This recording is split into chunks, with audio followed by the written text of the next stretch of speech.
Hello there, everybody, and welcome to the first episode of my World of Xeen gameplay series. This is a very, very special game to me.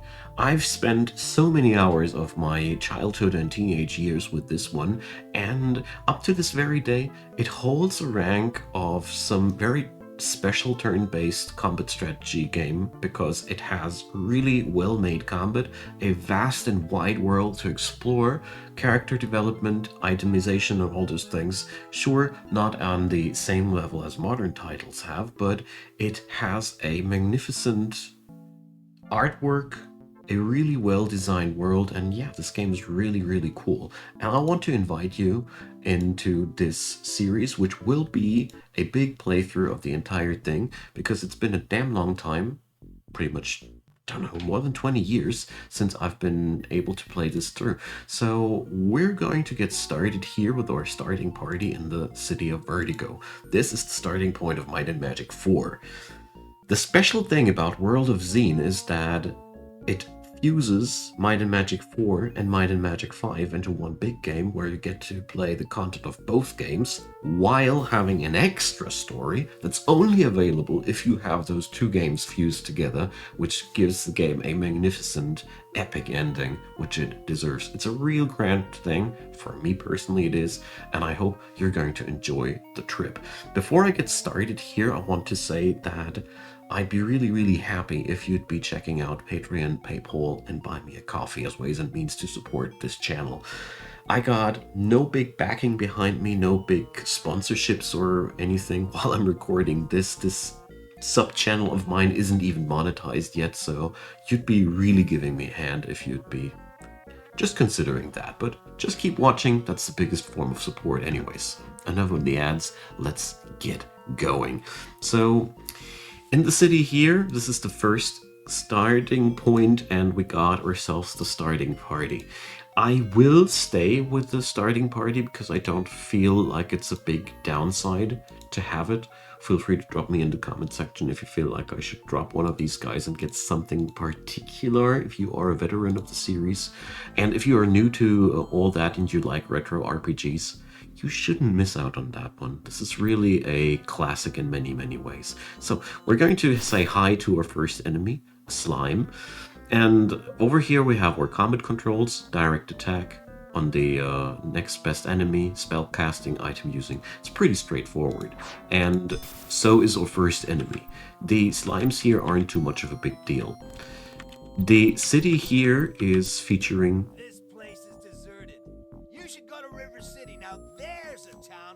fully voiced things. I hope that I can get the text on. So it is pretty cool because the version that I played back then didn't have the voiceovers, but it ain't that important. So first off, we're going to explore the city and get ourselves acquainted here. The very first thing that we need to go for is search everything. This is very typical for this game. And get ourselves through this level 1 experience. You can make yourself a massive kickstart by just going outside. Oh, hi there, boys. And if you'd leave the town here, if you leave Vertigo here, and you're going down the road a bit there, you will find this pyramid. This pyramid will take you to the dark side of Xeen. Lore-wise, this world is divided in the bright side and the dark side, so these are two different worlds, and the fun part about it is that if you go into that pyramid, you would be entering the level 1 city of Might and Magic 5. And as it happens to be, you can play it on level 1 as well, because it is the starting point of the other game. The caveat here is, though, the maximum level for Might and Magic 4 was something around level 20. Might and Magic 5 had a massively increased maximum level, therefore the starting city there gives you much more XP. I'm not speedrunning here in any way, but just wanted to point it out that this is something you could go for. Us, instead, we're going to explore Vertigo in a old-fashioned way. This is the weapons store, but the stores in these games are notorious for being good for only two things: repairing your gear and accepting your loot that you're going to sell them. Almost at no point in the game they will sell you anything interesting. At the beginning, maybe, sometimes you find something. Alright. So I'm going to summarize the quest here quite quickly. Vertigo is suffering from a pest problem. As you've noticed, there's slime in the town. The extermination expert they've hired didn't work, and now outside forces, like us, are being hired to take care of the problem. So that's what the mayor of the city has asked us for. I know these quests way too well because I've been playing this game already several times, but I have completed the big main story only once. And this playthrough is also meant to be an attempt of finding all of the little things that I might have missed out on my first attempt. I don't know, I always felt as if I haven't catched everything. So here is the Mages Guild. We don't have that kind of money as of yet. I mean, the enemies that we're facing here are basically pushovers, but here we have the teleporter. But the fun part is that we don't have to power ourselves up here right now. So this guy enrolls us to the guild, which is something I totally want. I keep searching those trees because, you know, I want those gold drops. I'm not gonna say no to these. So I'm exploring the center part of the city first, because that's the safest part. Here we're not gonna get harassed by anything too dangerous, and we're also just filling up that map. This is such a fulfilling thing. Yeah, this is only a thing you need to go for if you have no cartographer on yourself, but the starting party has a cartographer. I'm quite happy with the starting party. The bank, very important place. Basically, it would be paying off to just start right now, because this game gives you interest in your money. And as it is, I don't know if it's still like that, but in my memory it's been like, you will never have enough money to level out your characters. Alright, they knocked out Seamer. 2 years ago, I came to this town on contract to control the vermin infestation. It has been a long, hard job, but I've just about got the situation under control. Yeah, sure. Totally under control, buddy. I just knocked out a couple of creeps while I was entering your office, good sir. Ah, yeah, well. Let's heal up our good old buddy Seamer. That's what you have a cleric for. My paladin will join on in the healing process later. I'll keep going here. So these areas, the side areas of the town are more dangerous, and I'm skipping them for now. The church is full of rumors, but I'm skipping on these because it's a little bit much of a text input right there. So May we help you? the temple is offering you healing services, and it's also offering blessings, which are surprisingly powerful in the early game. We're going to use that at some occasions. So here is the wild outback of the city, and as you see here, the slime's already wibbling and wobbling in front of the gates there. The enemy cast in this game is really great. There's a lot of enemies, and they all have a really nice animation to them. And I keep being surprised how well this game has aged. You know, sure, the graphics are pixelated and all, but due to the fact that it's all hand-drawn and such, it really still stands up until this very day, especially since the monsters are really looking great. These are my favorites, by the way. Here, I have a couple of little tips if you look at the backside of these benches. This place here is really only the park of the city, I presume, which is only good for a couple of gold pieces that you find here. And Mr. Rialdo the Ranger teaching pathfinding to anyone who can hand over a hefty sum of 2,500 gold pieces. If you'd be going for the way I am recommended there with starting out with the dark side of Xeen, you end up with a stupid amount of money in your pockets, so that is also not a problem anymore. But for this playthrough, I will keep with the Might and Magic 4 content for a while. I don't know when I'll be swapping over. Let's see. At the end of the day, we have to explore this entire world at some point. So let's go to the wild side. Let's see. These crates need to be opened by somebody with a high might rating. Luckily, my knight, my half-orc knight, is capable of doing this task. Oh yeah. Ranged weapons. Right. I need a couple more of those. So this is, for example, one of the few occasions where the blacksmith is sometimes actually a buddy to you. Let's see. What do you want? So, no. I was hoping that there would be a button for ranged weapons or something like that, but no. There simply is not. So Vertigo is a very peaceful and simple task here, all in all. The enemy isn't too difficult. The biggest problem you got are squats like these. But as you see here, the enemy isn't particularly hard to hit, and whenever we land a blow, they die. I'm not even taking any effort here in casting spells or anything like that. Ooh, Bardage. So that's a quite heavy weapon.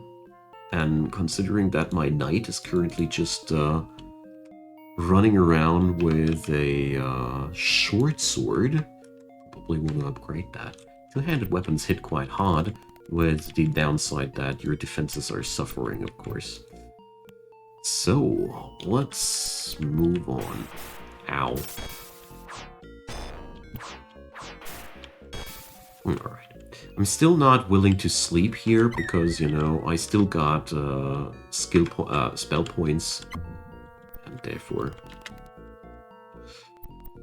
Okay. But as you see, these aren't really hard to kill. The bugs are the harder part here. Ooh. They're punishing me for my insolence. Alright, so this is the point where I remind myself that for one, you shall sleep. For another thing, you shall save a lot. Games, old school games have this thing going on for themselves that they're basically awaiting you to do that. Oh, whoopsie! Should do that with this character. Oh yeah, this is by the way one of the hottest parts of this city. I'm gonna delay that for now. So let's see, experience-wise, we're far away from a level up. Okay. So as you can see here, they're hidden quite hard, and my poor old buddy, the paladin, isn't able to heal anybody. So if I remember correctly, rummaging through the junk is making you sick, but does yield some loot at some points.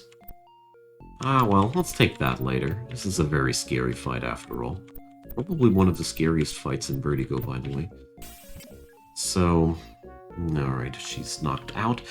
The real fun part is that your rogue is actually receiving extra XP for picking locks. So, this ends up to the point that your rogue is...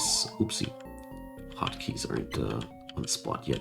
It ends up so far that your rogue often is the first person to level up the most in your party, which is pretty useful because they tend to be... They really need the levels to be useful, right? So... Ugh. They also love to tank the damage of these things. So... Yeah, well, the bugs are a little bit hard to hit, but we're fine in that regard. So, I got provisions for 4 days still on me. Ah, good thing we got that thing down. Alright, nice. So, yeah. A ranged weapon would be really good. Another one, that is. We already have one. With a second ranged weapon, we would be pretty much capable of killing those enemies from afar quite often. But, well... An array of ranged weapons will be available very soon. This won't be taking that much longer. So those crates, I gotta be careful with them. They can be treacherous. So let's rest up completely. And you shall save. I got to remind myself and get that habit back up. Because you can easily get the party wipe if you're just tripping, basically. Especially early on. But Might and Magic has this tendency to have really, really tough as nails battles in between. Where you either take them down somehow or you completely lose. Old school games didn't have that mechanic that if you get beaten you get to retreat or anything like that now. Back in those days you were expected to save and load often. Alright. So let's give this wonderful area here a try. Okay. So here, maybe we're going to get our mage going for the first time. Hey, there he goes. It's just because this is the first time that we see actually a larger number of these, and they are quite capable of blasting down somebody in my group. That's been a longbow. Hell yeah. This is a very, very fortunate drop. Okay, beautiful. So we got ourselves even an enchanted longbow. Things are getting better and better. I just realized that my rogue is running around with a dagger. Dagger is inferior to a short sword, I happen to know. You need to remove before you can equip something new. This is back to the 90s, guys. Alright, so that went down swimmingly. We still don't have enough experience to train ourselves up, or at least the rest of the party doesn't.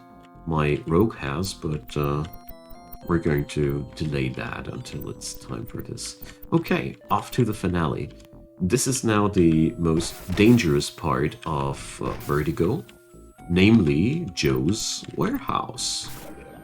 And you see a breeder slime. These are pretty much the most dangerous entities here in Vertigo. There's one bug coming in. There we go. Bugs have a really nasty high armor class, whereas the slimes they don't have. But this thing, as you see, took a lot of arrows before it went down. And if this is Joe's warehouse, why are there so many monsters inside there? Abusing the ranged attacks a little bit. It's a feature, you know, you should really do that. And now we almost cleared out the perimeter. Let's see. Okay. Monsters have kind of an activation range here. A glaive. So, well, let's hand that over to our good friend, the paladin. He might be equipped with a shield right now, but in all honesty, right now, damage is way more important than anything else, and thou shalt save. Alright. Scale armor. Well, I'm not gonna be too interested in anything which is not plate armor or something in that venue, because currently we're only finding baseline quality gear. Something enchanted like this,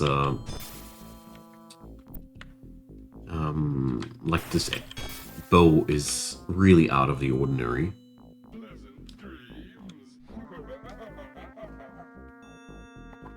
And sometimes the big old baddie of the game comes on by and wishes us pleasant dreams. Hoo ha ha ha ha. It's very important, you know. We're back in the 90s. So inside those crates are a lot of bugs, and I think the incriminating material is also to be found somewhere here. No? Nothing here? Ah, here. So inside the crate you find a piece of paper that reads, breeder slimes, 1 mated pair, 5 doom bugs at 145 each. So, yeah. Bottom of the bottom line is, our good friend is scamming the town. And I've been talking about plate mails and plate armors, and I have received. So, plate armor is the next heavier version of that. Scale armor is... oh, chainmail. Chainmail is stronger than that. I still know all these things. It's terrible. I hope you guys are enjoying this, by the way. I really, really love this game. I was looking forward to doing this since a long, long time, and I figured it would be a really nice feature for this channel. So, not where I wanted to go. Here. So, we're now big honorary citizens, and our friend the mayor told us that the dwarves of the Red Rock Range need help too. I'm quickening up those dialogues because, you know, there's just nothing too unique to them. It's very generic RPG talk, I think. But, let's train up a bit.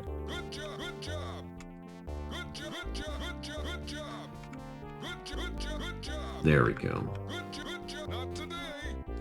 That is going to make hell of a difference, because now we have left the Ornubi days, so to say.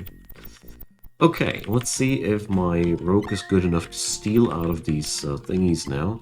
It's a little bit embarrassing, but I wanted to do that right from the get-go, but I know that it works much better if you wait until your rogue is actually leveled up a little bit. We found a short bow, which is really good news. Another plate mail. Naginata. Pretty good weapons here, all in all. So, let's see. We got ourselves short bow. Definitely a must-have. Naginata is, if I remember correctly, a heavier weapon even than the Bardage. And the Bardage can be wielded by the Ranger too. I'm stacking up here heavy weapons, I know. We're later going to rock with shields as well, but currently it doesn't really pay off that much. So, while we're on the spending spree, let's move on over to Gilbert's Hexes. So, first thing that I want to go for is I want that my paladin can heal too. It sucks that he doesn't have that spell. Awaken is also a must-have in my humble opinion, because sleeping people are useless. And one of the paladin's big strengths is that he can make that go away. Cure Wounds is one of the most useless spells in the game because it doesn't scale at all, but at this point of the game, it's my good friend that I need. So, Flying Fist is a bit of damage. Protection from Elements is a very useful spell all over the board, as is Sparks. Sparks, on the other hand, is a useful spell, as it scales with my level. You know, these spells that don't scale, they are pretty, well, yuck. So, Revitalize, I just realized that Revitalize is a must-have on my Paladin as well. And Suppress Poison. Suppress Poison is also very, very important, because we unlock Cure Poison much later. My money is almost spent. I knew that it would come down like this, but Jump. We're going to buy Jump as well, because that's also one of the most important utility spells out there. So I'm quite happy with my selection of spells. And let's see. You see? 7 gold. Full 7 gold of profit.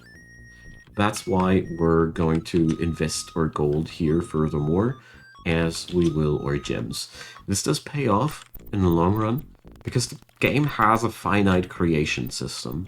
What I mean with that is, if you've killed all the enemies in the world, there will be no respawns. So This is one of the very few ways of regenerating your money. Okay. So let's see where we will end up here.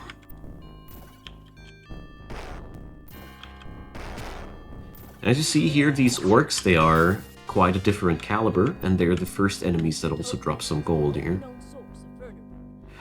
So, first quest, we have to gather up some Ferno root.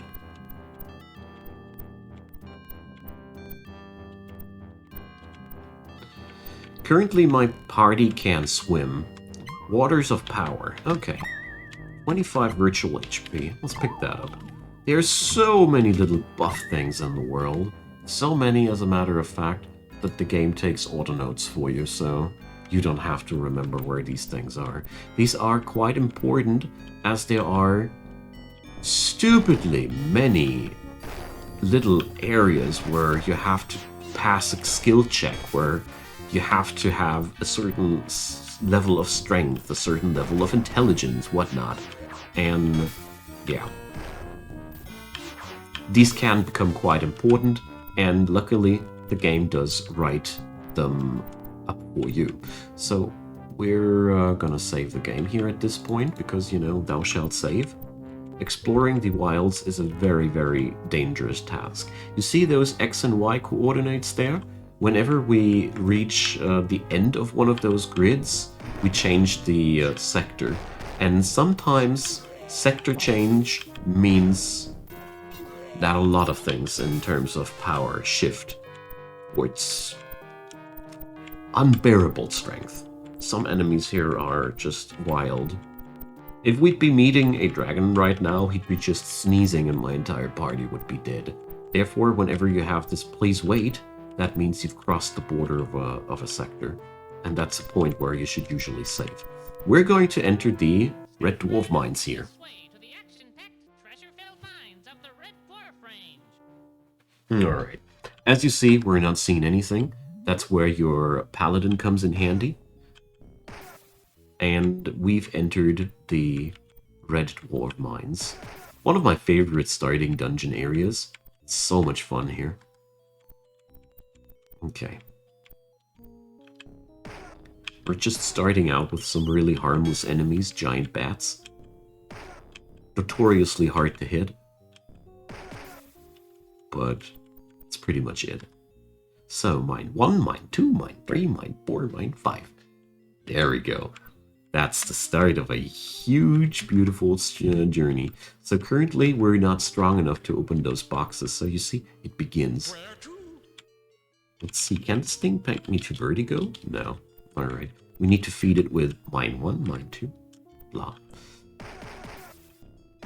But first off, let's finish this area. So, sifting through the rubble here is a double-edged sword. It'll make us sick at some point. I remember that these barrels are filled sometimes with a certain color of liquid.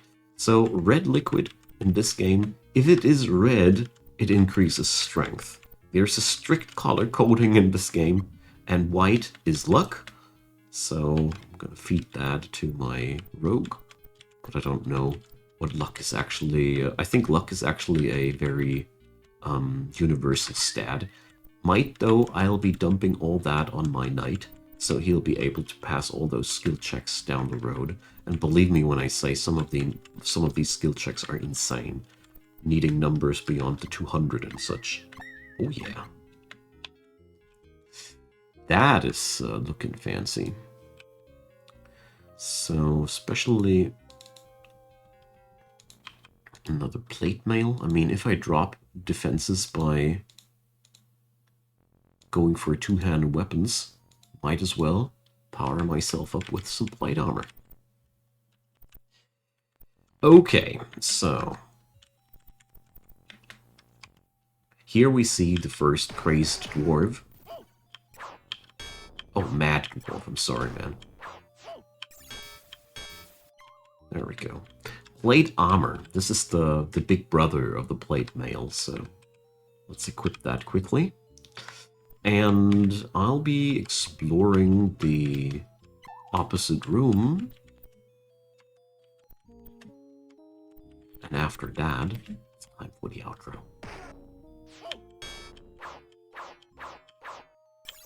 Okay, as you see here, these guys are a little bit more dangerous, but still very much doable. This is still pretty much the tutorial area. Okay, my friends, that's the end of today's episode. I hope you enjoyed the trip. We're going to continue through the Dwarven mines in the next episode.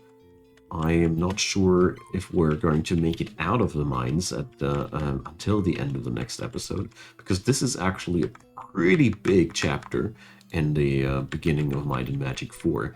So I hope you enjoyed. Feel free to drop a subscription, thumbs up, or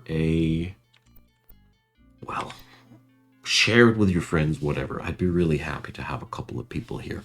So thanks for being around. Hope you're coming back for more. See you guys next time. Bye-bye.